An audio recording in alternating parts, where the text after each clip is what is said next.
Saludos mis amigos, bienvenidos a otro programa más de Made in Aybonito.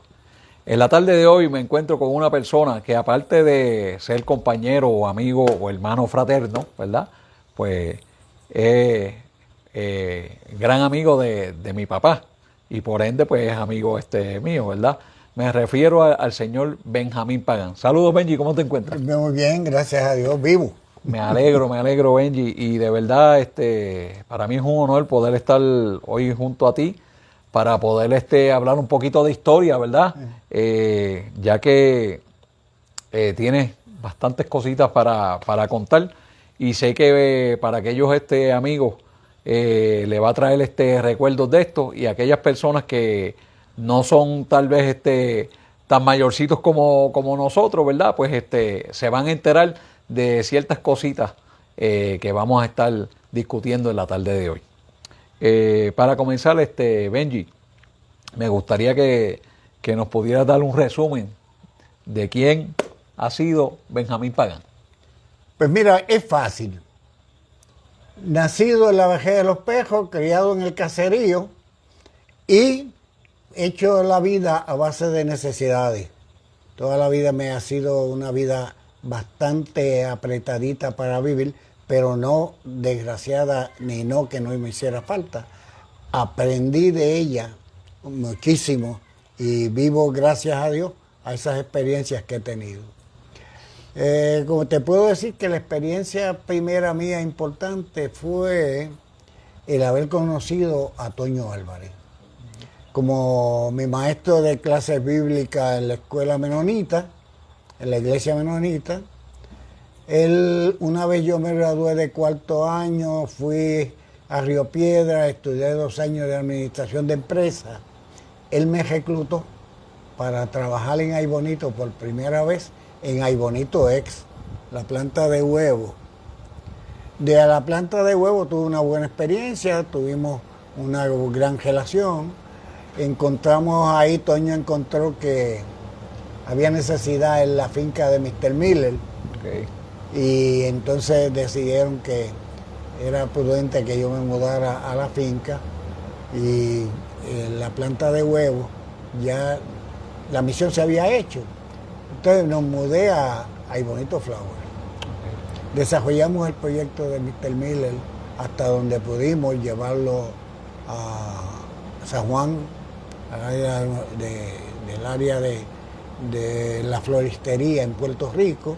¿En qué consistía como tal Aybonito Flower? Las siembras de flores de corte. Okay. Entonces, ¿qué es lo que llaman los pompones, los crisantemos, los claveles, las rosas, los follajes, como el leather leaf, todo esos follajes, que es lo que los floristas utilizan para las bodas, los cumpleaños, todo ese y el desarrollo de coronas para los difuntos. Pues ese es el tipo de negocio que Mr. Miller quería que se desarrollara.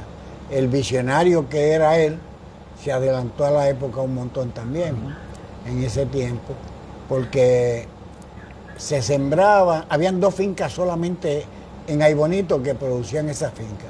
Rafael Díaz, que tenía la finca Aybonito Farms, y Stanley Miller, que tenía Aybonito Flowers.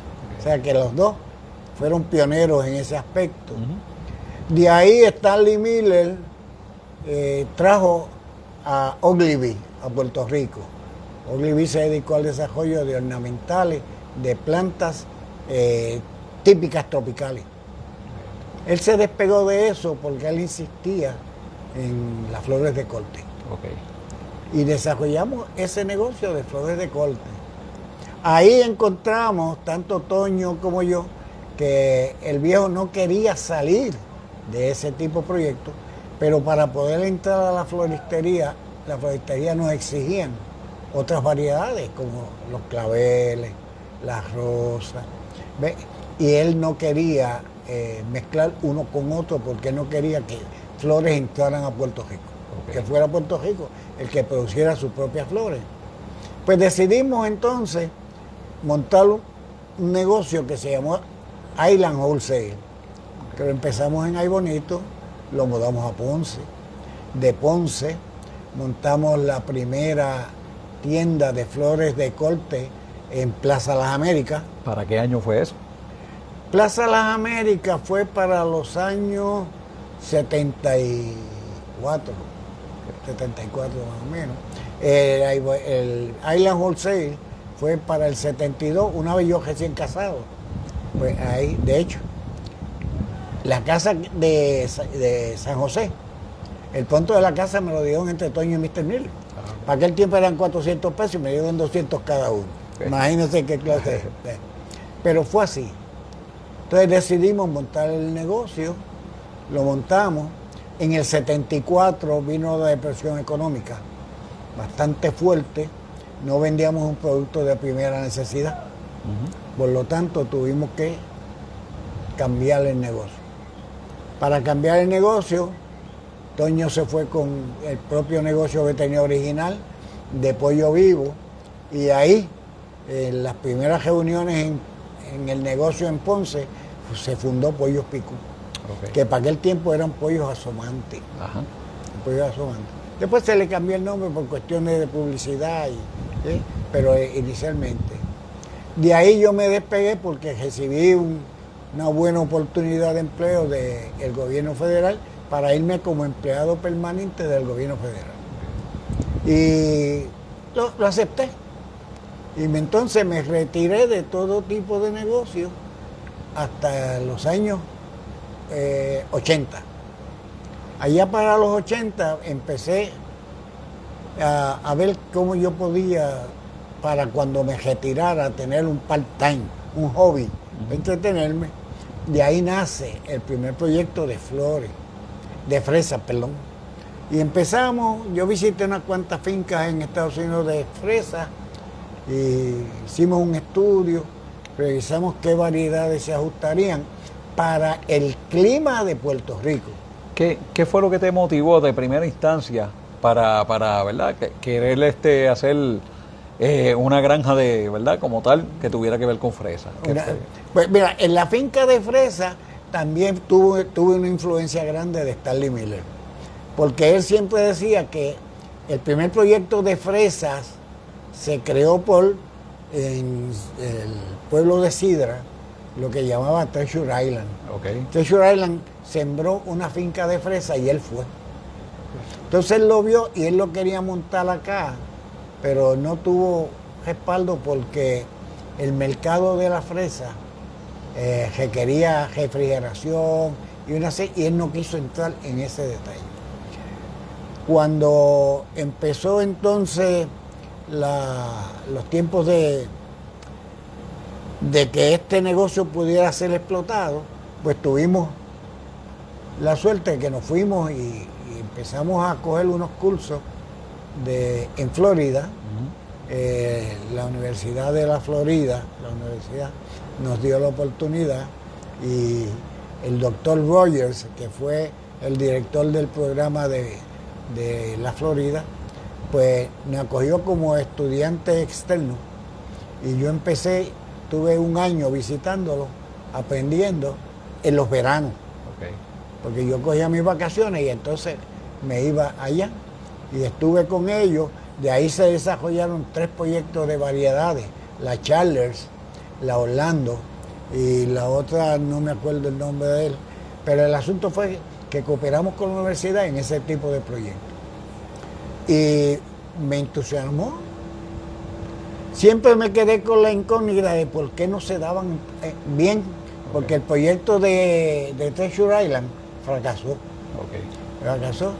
Y dije, caramba, pues tiene que haber unas razones. Si las fresas se dan bien en el verano, ¿por qué? Hasta que entonces estudiamos la vida de la planta. Ahí fue cuando encontramos el tiempo que requería para dormirse, el dormant time, la cantidad de horas de frío, el exceso de calor que era el heat stroke que quemaba hojas. Entonces, todos esos proyectos buscamos qué variedades podíamos conseguir para sembrar en Ay Bonito que me evitaran esos tipos de problemas. Conseguimos unas variedades en California, se llamaba The Bluff of California, que era un sector donde sembraban bastante campos de fresa. Fuimos hasta allá porque para ese tiempo, como yo tenía el ID card militar, me iba a Hubble Hall y viajaba de gratis en los aviones del Navy, y por 20 pesos que era la comida, pues me mudaba. Okay. Entonces de ahí cogí un avión y fuimos a California. Allá conseguí entonces llegar hasta la finca. Cuando llegué, encontré el secreto más grande que ellos tenían, embarcando las hidrones, una vez germinadas y elaboradas, los runners, lo que se llaman los higos desarrollados, cómo ellos los preparaban para enviarlos para Israel. Pues Israel es caliente. Y yo, sí, pero esta variedad es porque el clima de Israel es sumamente caliente por el día, pero es frío por la noche. Y esa es la variedad que hay. Lo segundo es la altura. Que la altura es, la fresa en ahí bonito, la natural, se da por el clima. Okay. Y después vamos a ver cómo. Y ahí empezamos las primeras fechas. Y traímos esa. ¿Qué tiempo estuviste perfeccionando la fresa? 5 años. 5 años. 5 años. Porque encontrábamos los diferentes problemas, las diferentes variedades. Las variedades se dividen en 3 razas, que es la Everbearing, Day Neutral y June-Bearing. June-Bearing es la que más se siembra en todos los Estados Unidos porque es la variedad que se siembra por época. O sea, ellos la siembran en octubre, la planta se desarrolla, inverna, y entonces en el verano empieza la florecida, y desde abril hasta septiembre es el cosecho. Esa variedad es buena, pero el problema es que hay que arrancarla y botarla para sembrar nueva el próximo año. O sea, ese es el proceso normal de las siembras de fresa. Cuando viene esta variedad que el profesor Charles presentó, era lo que se llamaban Day Neutral, de días neutrales. O sea, que es la que ellos elaboraron para Israel. Y esa de la Florida salían para Israel. Después encontraron que además de Neutral necesitaban que pusieran más, pues había que desarrollar que fueran Everbearing, o sea que pudieran tener fruto después de 60 días y que se estuvieran cosechando hasta los 180. Eso, pues yo me fui empapando lo que ellos iban logrando. La finca más grande de laboratorio de la Florida están en un pequeño pueblito cerca de donde yo vivía cuando iba y me quedaba, y entonces yo me pasaba yendo al laboratorio muy fácil, hice muy buenas amistades allí con él. De hecho, la fresa más importante de la Florida lleva el nombre de él. Okay. El doctor Charles, y se llama la fresa Charles. Okay. Y Benji, y de esos 3 tipos de fresa, ¿había, aparte de lo que verdad nos está indicando, había algún tipo de diferencia en cuestión de la jugosidad o sí, el dulce que pudiera ser? Por eso, el problema de la de Puerto Rico cuando se siembra, que es la que normalmente uno siembra por ahí, no aumenta en tamaño porque endulza y madura más pequeña. Entonces, no representa un buen producto para el mercado.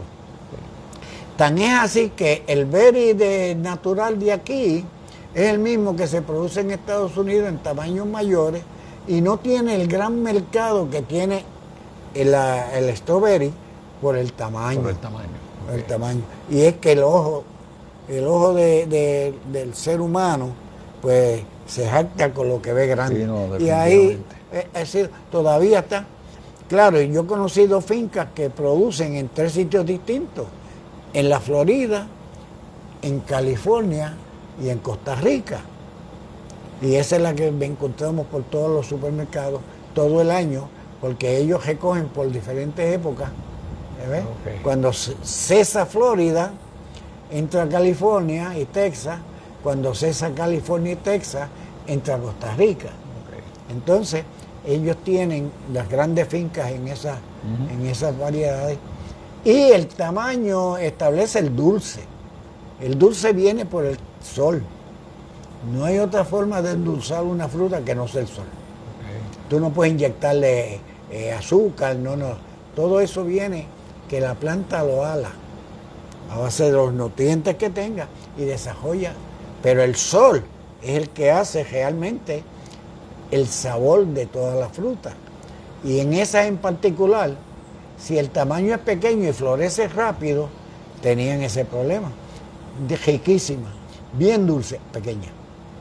Entonces había que buscar una variedad que diera un tamaño más grandecito para poder desarrollar un mercado bueno en Puerto Rico con esa variedad. Yo tengo todavía las 3 variedades que más se produjeron en Puerto Rico y es parte de mi secreto de siembra. Ya no lo necesito tanto, pero lo tengo guardado. Y viendo ese tipo de problemas, ¿cómo pudiste, verdad, lidiar con esa situación, verdad? Porque en parte eso no estaba en tus manos, era, verdad, por cuestión de la naturaleza. La propia naturaleza enseña a uno de muchas formas para bregar. Cuando yo encontré que las pequeñas eran más dulces, mi esposa, su abuela, hacía dulce. Entonces ella hacía más postiales, hacía dulce de coco, hacía todo. Y entonces fuimos a buscar la receta de cómo ella hacía de lechosa, dulce de lechosa, y encontramos la fórmula para hacer las mermeladas. Entonces de ahí, pues vamos a coger todas las pequeñas y hacemos mermelada. Entonces desarrollamos el proyecto de mermelada, para hacer mermelada. Tenía un amigo que su padre fue secretario de Agricultura Colón de Barranquita, que tenía una gran finca de papaya y tenía el mismo problema. Se le maduraban porque el mercado no había. Pues me regaló unas 100 libras de papaya y me dijo, invéntate algo ahí, a ver. Y efectivamente empezamos entonces a hacerla de papaya. Encontramos que tuvo un mercado muy bueno, pues entonces, claro, no estamos hablando de volúmenes enormes, sino de... Decidimos entonces, a través del grupo de autogestión de Quique Ayoroa Santalí, ir a ese grupo, hacernos parte del grupo. Entonces encontramos la participación de otros agricultores con diferentes problemas. Por ejemplo, la finca de Santa Isabel tenían un problema con una variedad de mango que endulza demasiado rápido y el mercado de ellos en Europa, y sin embargo ese maduraba, el que no se vendía aquí lo botaban. Pues vamos a hacer mermelada de mango. Okay. Y efectivamente traímos de allá mango e hicimos unas variedades. En Carite sembraban guanábana. Pues entonces fuimos a Carite y compramos guanábana. Hicimos mermelada para probar de guanábana. En Comerío había las 2 fincas más grandes de parcha. Y entonces fuimos y compramos las parchas y empezamos a hacer mermelada de parcha. De la Florida había una variedad de piña que se llamaba la piña cayenaliza, que es más pequeña, pero es mucho más dulce que todas las demás, y se daba en el pueblo de la Florida. Conocimos al señor que tenía la finca, le compramos y la probamos. Y todo, disculpa que te interrumpa, y todo era hecho aquí en Puerto Rico. Sí, era todo hecho en mi casa. Yo había habilitado los bajos y había hecho como un laboratorio con mi esposa y yo, y entonces empezamos a desarrollar esos sabores. Y los comercializamos entonces, empezamos a comprarle a ellos. Tuve una anécdota enorme con el de las parchas. El de las parchas me vendía la pulpa en pailas de 5 galones. Y yo, cuando hacíamos la mermelada, una me quedaba agua y otra quedaba buena. Y dije, ¿cuál es el problema entonces? Fuimos a de don Blas Colón, en Orocovis, que había sido el primer hombre que don Luis Muñoz Marín lo envió a China a estudiar para la dieta alimentaria puertorriqueña para desarrollar productos. Y ese señor inclusive dirigió hasta medicina, el sitio donde se desarrollaba la planta tropical de caña para de ir variar a la entrada de Río Piedra. Pues ahí tenían y desarrolló un pequeño taller y ahí tenía. Entonces fuimos a coger un curso con él. Cuando fuimos a cogerlo con él, encontramos que para poder usar, porque la parcha es difícil de tú manejarla para hacer mermelada, pues por lo tanto había encontramos que los brix, que es la concentración de azúcar de la pulpa, varía en las variedades de parcha. Okay. Entonces había que conseguir la variedad que realmente tuviera los brix necesarios de 3 a 5 y no la que tenía menos de 5 porque eso era aguada. Okay, para que quedara más, la consistencia fuera más consistencia. Ahí encontramos el instrumento que se usa para medir. Cuando yo voy a Comerío, pues entonces yo me llevaba el medidor y le pedía que me abrieran las pailas, yo medía. Entonces, cuando yo la medía, pues cogía las que yo entendía que eran las que tenían la concentración más alta y las sacaba. Él me estuvo observando un buen tiempo, entonces una vez yo llegué y encontré en la plantita que ellos tenían de procesar las parchas a una señora, para ese tiempo era joven, y ella era de la Universidad de Puerto Rico, de fruticultura, para evaluar las parchas. Okay. Entonces, pues el que salió perdiendo fui yo, porque entonces me establecieron precios por los bricks. Ok. Sí. Claro. Entonces ella empezaba y medía los bricks, medía, esta paila valen $5 más, estas valen menos, estas son buenas para jugo, pero no son buenas para mermelada. ¿Ves? No son buenas. Y entonces, pues, me mataron el pichón en las manos, pero fue bueno porque aprendimos tanto ella como yo. La señora se llamaba Ilvis Pagán. Ilvis, después la encontré que trabajaba en la finca, después que se retiró, trabajaba en la finca de habichuelas que tenían la planta de Toño. Okay. De productos del sol. Ajá. Pues en el producto del sol yo encontré a Irving allí también. Y ya ella estaba en el proceso de retirarse. Y entonces se la traje ahí bonito a Willy cuando empezó los de los Latin Drinks. Okay. Quien te puede ayudar es esta persona que es experta en esa parte. Y así fue más bien como desarrollamos. Benji, ¿y cómo se llamó como tal la granja como tal? La finca mía se llama Finca Vuelta al Rancho. Vuelta al Rancho, ok. ¿De dónde viene el nombre? Exacto.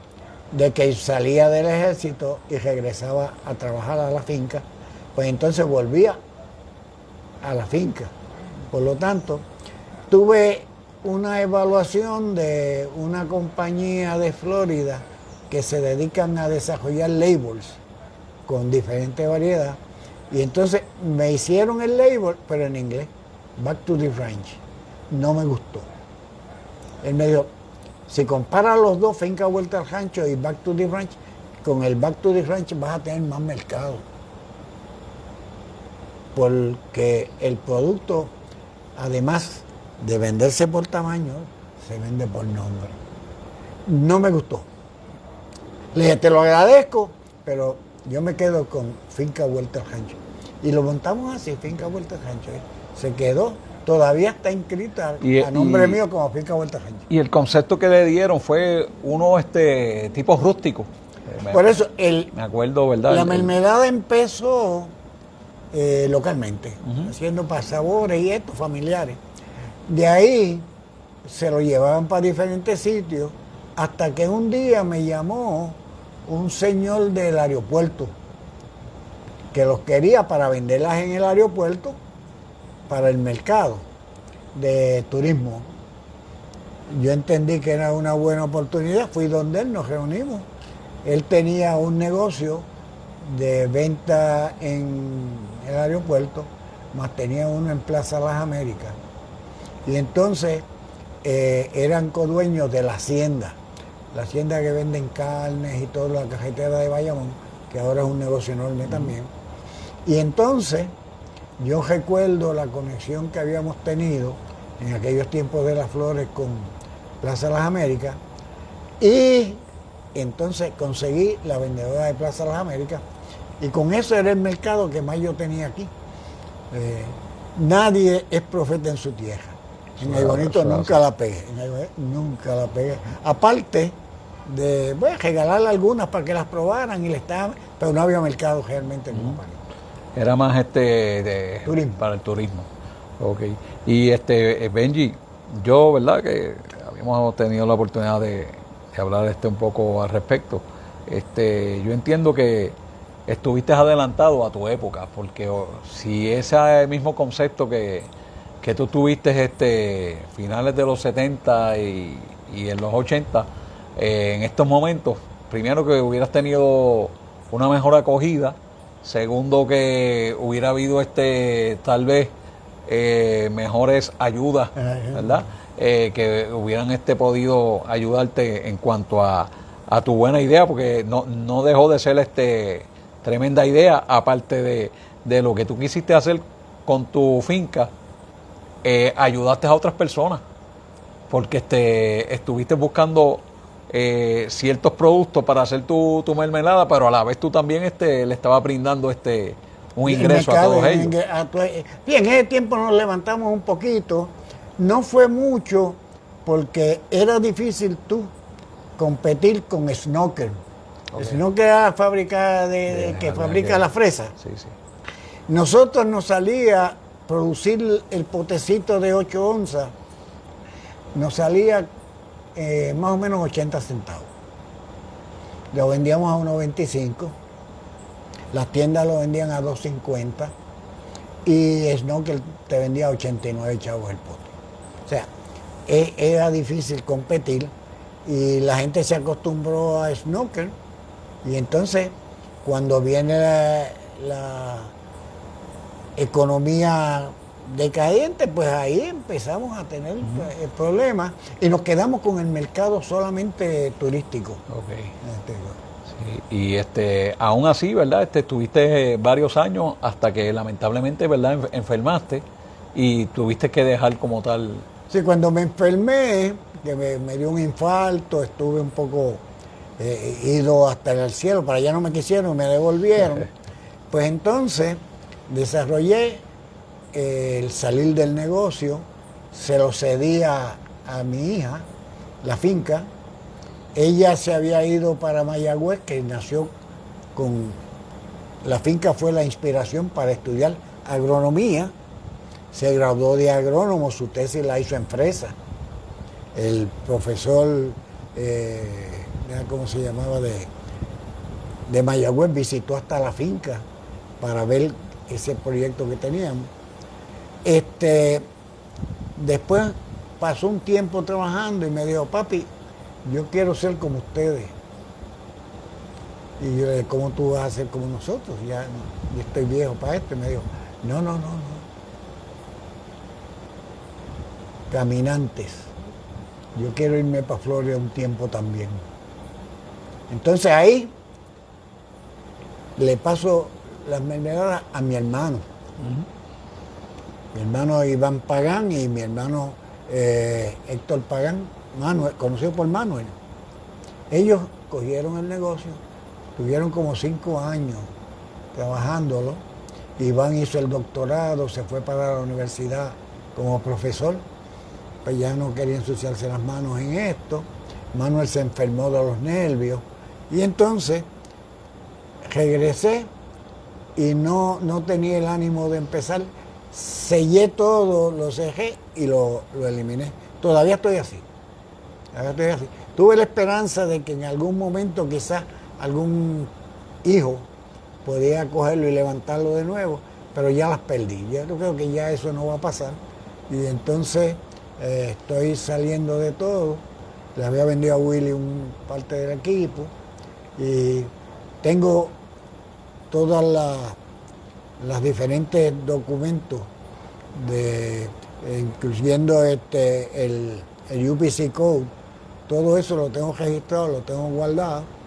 No sé para qué, pero lo tengo guardado porque tengo todas las fórmulas, los nutrition facts, la etiqueta, los certificados de UPC con el número de registro, los números completos, tengo todo, pero ya creo que más bien es un recuerdo de memoranza, Sí, no es de verdad nada. Pero, en resumidas cuentas, o indirectamente, ¿verdad? Al concluir tu labor con tu finca, ayudaste a aportar a otra idea, que fue la de nuestro hermano y compañero aquí, William Santiago, con el producto de él, ¿verdad? Porque así fue que comenzó con la mezcla de sus productos a través de la misma maquinaria que utilizaste tú, ¿verdad? Ahí tuvimos un lapsus donde mi esposa era muy visionaria también, pero en el área de la educación. Entonces me pidió que la ayudara a empezar a hacer una escuelita para ella retirarse y venirse a esa escuela. Pues entonces montamos el Colegio San Pablo. El Colegio San Pablo empezó como un jardín kindergarten y al tiempito la matrícula subió tanto y tanto que no cabíamos sitio y como siempre decidimos hacer un edificio. Entonces compramos los terrenos y fabricamos el Colegio San Pablo en la área de Asomante. Ahí tuvimos un pequeño problema con la compañía que estaba más arriba y empezamos a tener problemas con las aguas, los olores. Entonces decidimos cejarlo y se lo entregamos a la iglesia. La iglesia lo puso a trabajar acá en el antiguo Colegio Sagrado Corazón. Después lo quitaron, pero en las estructuras se las cedimos al municipio y pasó a ser los garajes de obras públicas que todavía están allí funcionando como obras públicas del municipio. Sabes que volvemos otra vez y tocamos el tema de que fueron personas visionarias en su época, ¿sabes? Que hicieron varias cosas cuando más difícil era poderlas realizar, ¿verdad? De hecho, el colegio había cerrado, el colegio Sagrado Corazón había cerrado porque no tenía matrícula. Y mi esposa se empeñó en que podía levantar esa estructura. Bueno, la tuvimos bastantes años. Trabajamos hasta la primera clase hasta 9º grado. Hasta 9º grado. Pero decidimos que había que salir porque no se podía pelear contra imperio. El imperio de más arriba de nosotros, pues era poderoso, nos trajo muchísimos problemas y decidimos eliminar ese problema también, pero nos quitamos. Nos quitamos. Pero lo importante fue que, ¿verdad? Pasaron por esa experiencia, ¿verdad? Y en su momento, pues, ayudaron a otras personas, ¿verdad? En su sostén de trabajo, aparte de los estudiantes que tuvieron la oportunidad de estudiar en esa escuela. El Colegio San Pablo llegó a tener 600 estudiantes. 600 estudiantes. Y yo te diría que todavía encontramos en muchos sitios esos muchachos y vienen a saludarnos, porque la filosofía de ella fue que el colegio era parte de la extensión de la casa y entonces las empleadas de comedor eran abuelas. Entonces, abuela Toñita, abuela fulana. Entonces, acá no era Mrs. Malavé, era Mrs. Mary. Sí, era como más familiar. Sí, y todos esos muchachos todavía uno los encuentra ahí y siempre preguntan, ¿y Mrs. Mary? Y Güela Toñita. Así que fue Güelo Manuel que tuvo a cargo del kiosquito de venderle dulces, entonces restringía los chicles para que no se los pegaran a los pupitres. O sea, todo eso quedó como parte y tuvimos una gran cooperación, enorme cooperación, de una persona que yo le agradezco toda la vida lo que él hizo, Fernando Campoamor Gedín. Fernando Campoamor nos cogió en el colegio y se hizo parte de esa institución y nos ayudó muchísimo. El otro que en facciones económicas nos ayudó muchísimo, el doctor José Colón, el ginecólogo. Él siempre trabajó conmigo también en el colegio y para todo nos ayudaba. Y teníamos que buscar personas que de una forma u otra en lo económico nos ayudaran también. Y no es que nos aprovecháramos de ellos. Sencillamente nos prestaban el dinero sin intereses, no nos exigían contratos ni nada, y a medida que salíamos del de esto, pues le pagábamos, le devolvíamos. Ajá. Y así terminamos todo el proceso con esos dos grandes amigos que desgraciadamente murieron los dos. Pero le guardé y le guardo todavía el recuerdo más grande de la historia del Colegio San Pablo a esos dos seres humanos. Entiendo. Mira, Benji, y hoy en día, ¿estás satisfecho ya con lo que lograste hacerle, verdad, en tu trayectoria como empresario? Sí, yo creo que me encuentro realizado. Yo no tengo problemas con eso. El que no tiene problema es la mente. ¿Por qué? Porque a veces se ilusiona. Mira, te puedo contar que encontré a Willy y me dice, Benji, vamos a desarrollar un producto y me gustaría que me ayudara a desarrollarlo, que sea una comida para ancianos, personas mayores, pero que no sea las majadas esas que venden en la con carne. Yo le dije, pues tú tienes, el problema de todo eso es que en Puerto Rico se venden solamente dos productos de carne enlatados. ¿Por qué? Por los dichosos problemas de que puedan ser por el USDA afectados y aprobados. Por lo tanto, tiene que ser de freezer. Y si es aséptico para góndola, lo único que tú encuentras aquí son los chorizos y la corned beef. Esos son los únicos productos que tú encuentras de carne que pueden ser enlatados. ¿Por qué? Por eso mismo. No te venden pollo enlatado, no te venden lo otro, ¿ves? Porque es un proceso que tiene que ser aprobado por el USDA y eso es un problema grande. Así que de la única forma es, pues mira, tú tienes un compañero, se lo dije un par de semanas atrás, tú tienes un compañero aquí que elabora carne y tiene servicios del USDA y le certifican. Únete con él.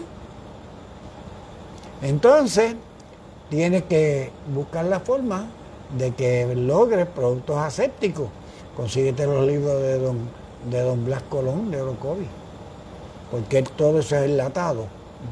Lo empezó él en la medicina, siempre digo medicina, sí. En la estación experimental de alimentos en la entrada de Río Piedra.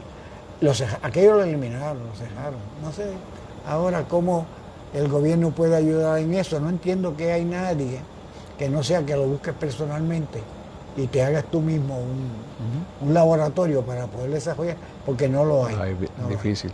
Mire, Benji, y por último, me gustaría que te pudieras dirigir a aquellos jóvenes empresarios o visionarios como lo fuiste tú en tu tiempo, ¿verdad?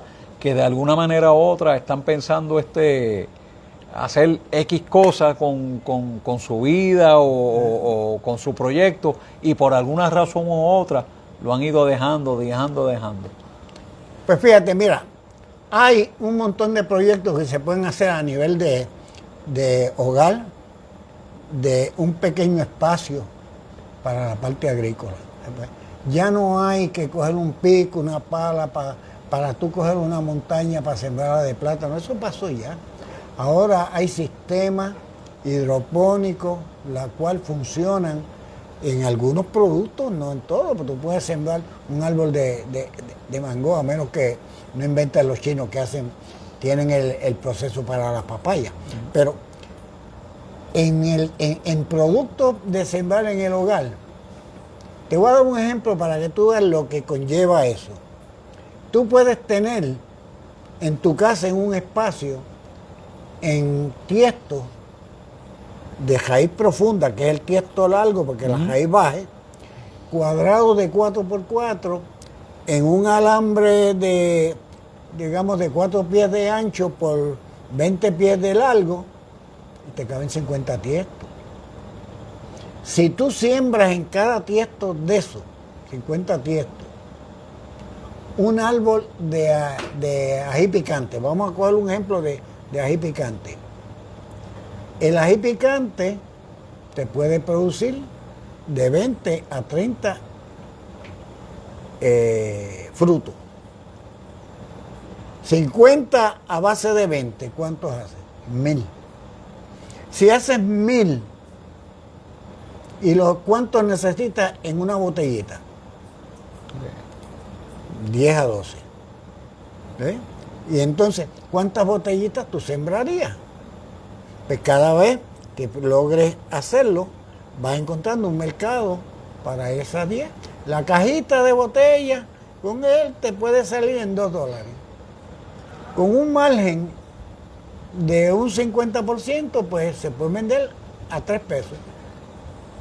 Tú estás teniendo ahí un promedio de 150 pesos de ingreso para sostener y mantener ese tipo de beneficios. Y de así nacen las lechugas. Las aromáticas es extraordinario. Tú vas a un supermercado y una matita, digamos, de albahaca te vale $2.50 o más en un clamshell, o sea, lo que se llama una plástica que los envasan. Eso tiene un 64avo de onza. Una cajita que tú haces de una planta de clamshell, si desarrollas bien cuidado y las plantas bien, te hace 12 matas. La plantita recortándola, haces 12. Y en la cajita tú le haces lo mismo, 12 de albahaca, 12 de romero, y vendes la cajita de 48 en 50 pesos. Pues tú puedes hacer un mercado de solamente 10 cajitas los martes y te vas y haces 500 pesos. Y ahí haces 2.000 mensuales para ese tipo de negocio, desarrollarlo así. Como hace la gente ahora para vender el café en las esquinas. Es sencillo. Y todos estos tipos de negocios se pueden hacer en siembras verticales. Y hay mucha siembra vertical ahora en espacios limitados que producen un montón de productos buenos. No siembren mucho cilantrillo porque ese está barato, se da en todos lados y es un problema para tú vender. Excelente, Benji. Sí, mira, Benji, te estamos enviando saludos de parte de quién? Elba Rivera te está saludando. Gracias. Saludos, doña Elba. A todos, ¿verdad? Nuestros amigos que se encuentran viéndonos desde sus hogares, ¿verdad? En el programa Medina y Bonito. Saludos a todos ustedes. Gracias por estar con nosotros en la tarde de hoy. Hoy con mi amigo Benji Pagán. Benji, ha sido un honor tenerte este ratito aquí con nosotros y hemos aprendido algo. Espero tenerte en algún otro momento, sea para compartirla así o para exacto, ese sí, tipo de ideas. Fuera de la agricultura, Yo tengo 3 fases. Okay. De hecho, yo escribí hasta un libro, Remembranzas de mi Aybonito, trayendo la historia desde la bajada de los perros hasta cuando llegué al caserío. Y del caserío hasta que me gradué de 4º año, y después de 4º año hasta, yo diría que los primeros años de los pininos en estos tipos de negocios. Y porque cada persona debe ser loco, escribir un libro, tener una historia y un gran recuerdo. Y para poder tener todo eso, pues ya yo escribí el libro.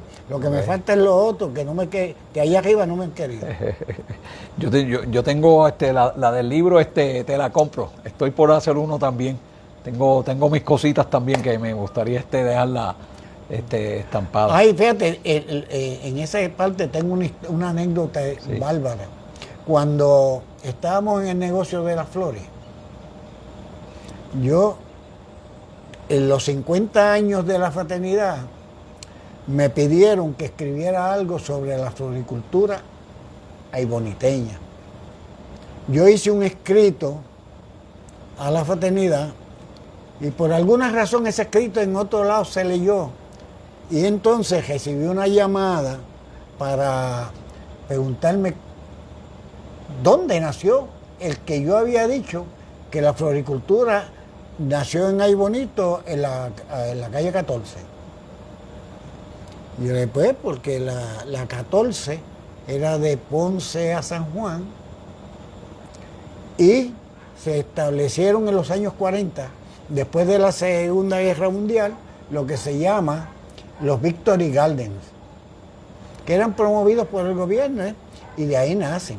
Frente a la estación de gasolina Suárez, ajá, al frente, eso era de los Serrayés. Don Pedro Serrayés venía a esa casa y sus jardines al frente eran sembrados en azucenones, en josas. Entonces, el chofer de Cajón Público se la llevaba para el mercado de Río Piedra. Y de ahí siguieron creciendo. Ahí vino un poco más adelante este señor Díaz, el papá de los Díaz, en el Campito, felicitaba un americano que vivió en esa área, Abraham Ortiz, Mela, la mamá de nuestro fundador, tenía el jardín Mela, Felo Benítez, todos estaban en la 14. Entonces recogían y llevaban al mercado de Río Piedra, y de ahí nace el mercado para mí, para ahí nace el mercado. ¿Qué pasa? Que yo recibo una llamada de una persona que quería hablar conmigo para que le dijera lo de la casa de los, ¿cómo se llama? Las josas y los de estos de los Serrayés. Y resultó que ella compró la finca de Orquídea, y era nieta de él. Okay. Que ella nunca había pensado regresar a Aybonito siendo la nieta de los fundadores de la floricultura ayboniteña. Y ella pues me pidió que le diera toda la información para revisarla, buscarla, y entonces darle a su papá, a su abuelo, el reconocimiento de haber creado la floricultura ayboniteña, y en todos esos jardines, por toda la carretera 14 hasta La Plata. Fíjate, o sea que qué bonita, ¿verdad? Historia y experiencia. Está en el álbum aquí de los 50 años de la fraternidad. Okay. Toda la historia está ahí en yo tenía un libro, no sé dónde está, pero está en ese, sé que está en ese libro. Tienes bastantes historias para contar. Bueno, Benji, nuevamente muchas gracias, ¿verdad?, por haberme dado de tu tiempo para estar esta tarde conmigo. Espero, ¿verdad?, tenerte en otro momento también. Bueno, mis amigos, hasta aquí otro programa más de Made in Aybonito. Les damos las gracias a todos ustedes. Y si les gustó este tipo de programa o programas como el de la tarde de hoy, compártanlo, denle like y envíenle la información a sus familiares, amigos, para que esta página siga creciendo y cada vez pues tengamos más seguidores, que esa es la idea y propósito de nuestro programa, ¿verdad? Poder ver y conocer a más aiboniteños como tú, como Benji, como yo, aiboniteños de corazón, ¿verdad? Que buscamos el bien común, que es hacer lo mejor por nuestro pueblo de Aibonito. Gracias nuevamente, me despido, no sin antes que los esperamos la semana que viene en otro programa más de Maine in Aibonito. Hasta la próxima. Hasta la próxima.